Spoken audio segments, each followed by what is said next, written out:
வணக்கம். ஒரு நீண்ட இடைவேளைக்கு பிறகு நாம் மீண்டும் சந்திக்கிறோம். இன்று நாம் பார்க்க இருப்பது ஒரு அரசியல் பதிவு. திமுக அதிமுக இணைந்து செயல்படலாமா என்பதுதான் தலைப்பு. இந்த கேள்விக்கான விடை இது ஒரு பஞ்சமா பாதகம் என்பது போல் மற்ற கட்சிகளாலும் மீடியாக்களிலாலும் விமர்சிக்கப்படுகிறது. வியப்பான விஷயமல்ல.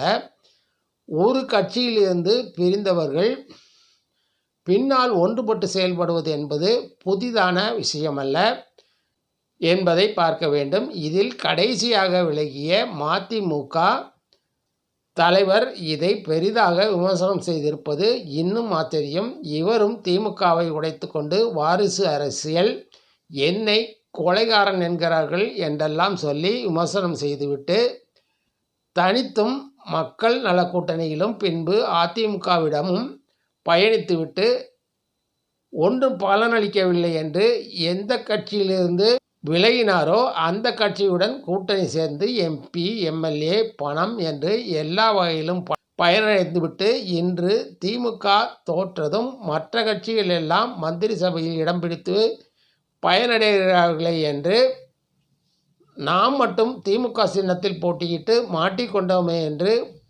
பொறுமுகிறார். எம்எல்ஏ பதவியை ராஜினாமா செய்ய வேண்டும் என்று கூறுகின்ற வைகோவால் திமுகவின் மூலமாக பெற்ற எம்பி பதவியை ஏன் ராஜினாமா செய்ய முன்வரவில்லை? பாஜகவே ஆகாது என்று வசைபாடுகின்ற திமுக அதிமுக உட்பட எல்லா கட்சிகளுமே பாஜகவுடன் பயணித்தவர்களே. திமுகவிலிருந்து பிரிந்தவர்தான் எம்ஜிஆர். புதிய கட்சி தொடங்கி திமுக எம்எல்ஏ எம்பி உட்பட திமுக தொண்டர்களுடன் பிரிந்து சென்று புதிய கட்சியை துவங்கினார். அதிலிருந்தே இங்கே திமுக அதிமுக என இரண்டு கட்சிகள் மட்டுமே பிரதானமாக களத்தில் நிற்கின்றன. மற்ற கட்சிகள் இவர்களுடன் ஒரு சில பதவிக்கும் பணத்துக்குமாக பயணித்தவர்களே. தொடர்ந்து இரண்டு கட்சிகள் என்று இருந்த நேரத்தில் மாற்றி மாற்றி ஆட்சிக்கு வந்தார்கள். ஆனால் இன்று நிலையோ வேறு. இவர்கள் தவிர்த்து இன்று மூன்றாவதாக ஒரு கட்சி வந்து ஆட்சியை பிடித்து விட்டது. திரு விஜய் அவர்களுக்கு விழுந்த வாக்குகள் எம்ஜிஆருக்கு விழுந்த வாக்குகளைப் போன்று எதையும் எதிர்பார்க்காமல் மக்கள் போட்ட வாக்குகள்.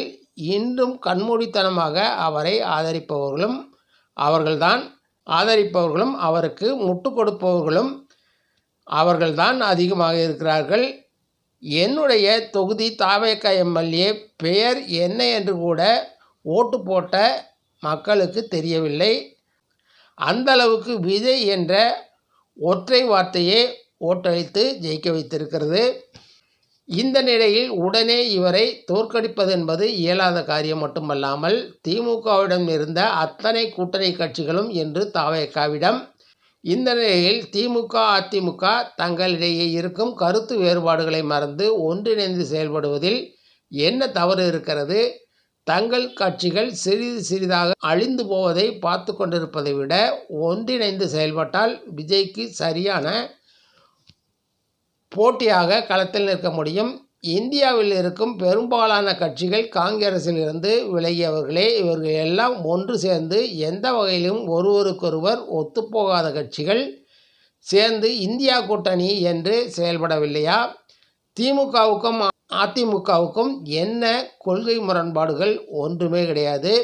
ஆட்சி அதிகாரம் மட்டுமே என்பதில் போட்டி. மற்றது என்ன இருக்கிறது? திமுகவிடமிருந்து கூட்டணி கட்சிகளை எல்லாம் அபகரித்து கொண்டது தாவேக. அதிமுகவிலிருந்து எம்எல்ஏ எம்பி உட்பட மாவட்ட செயலாளர்கள் வரை துடைத்து எடுத்து சேர்த்து கொண்டது தாவேக. இப்படி இரண்டு கட்சிகளையும் அநேகமாக துடைத்தெறிந்து கொண்டிருக்கும் இரண்டு திராவிட கட்சிகள் ஒருங்கிணைந்து தங்களை காத்துக்கொள்வதில் என்ன தவறு இருக்க முடியும்? எப்படி திமுகவும் அதிமுகவும் இணைந்து ஆட்சி அமைக்கலாம்? மக்கள் இதற்காகவா வாக்களித்தார்கள்? இது எவ்வளவு பெரிய குற்றம் என்கிறார் ஒரு அமைச்சர். இரண்டு பேருமே திராவிட கட்சிகள். ஒரு கட்சியில் இருந்து பிரிந்து சென்றவர்கள். எடப்பாடி பழனிசாமி முதல்வராக வேண்டும் என்று 1,35,00,000 பேரும், ஸ்டாலின் முதல்வராக வேண்டும் என்று 1,57,00,000 பேரும் ஓட்டளித்திருக்கிறார்கள்.